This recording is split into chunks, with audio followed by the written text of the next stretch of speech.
প্রথমবারের মতো ব্যতিক্রমী এক রুটে সার্ভিস চালু করতে যাচ্ছে সাজ্জাদ স্পেশাল। খুব সম্প্রতি তাদের বহরে 2 ইউনিট নতুন গাড়ি যুক্ত করতেছে। নতুন গাড়ি দুইটা দিয়ে রানীশঙ্গল থেকে রংপুর, ঢাকা, কুমিল্লা, নোয়াখালী হয়ে মাইজদী পর্যন্ত তারা সার্ভিস দিবে। এর মধ্যে 1 ইউনিট গাড়ির কাজ অনেকাংশে শেষ, ভিতরে ইন্টেরিয়রের কাজ চলছে, সিট বসানো হবে। গাড়িগুলো রংপুরের স্বনামধন্য রশিদ সাহেবের গ্যারেজ সজীব বডি বিল্ডার্সে কাজ করানো হচ্ছে, যেটা মা সারতের বিপরীত পার্শ্বে। সেখানে 2 ইউনিট গাড়ির কাজ হচ্ছে। এখানে 1 ইউনিট গাড়ির কাজ অনেকাংশে শেষ হয়েছে, যা দেখতেই পাচ্ছেন। গাড়িটার বাইরে পেইন্টের কাজ শেষ এবং ভিতরে কিছু ডেকোরেশনের কাজ চলছে। সম্ভবত কালকেই গাড়িটা বের হবে। গাড়িটা একটা রিজার্ভ আছে, সেখানে যাবে গাড়িটা।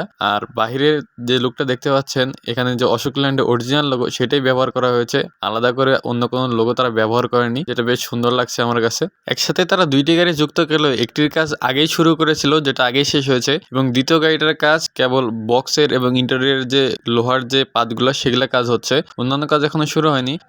আশা করা হচ্ছে যে 1 সপ্তাহ মতো লাগবে এই গাড়িটার কাজ সম্পন্ন করতে। অন্য গাড়িটা তো বের হয়ে যাবে, এই গাড়িটা একটু কিছুদিন পরে বের হবে, যেহেতু এখন ঈদের বাজার শুরু হয়নি। 12 তারিখ বা 15 তারিখ দিকে গাড়ি সম্ভবত রাস্তায় বের হবে।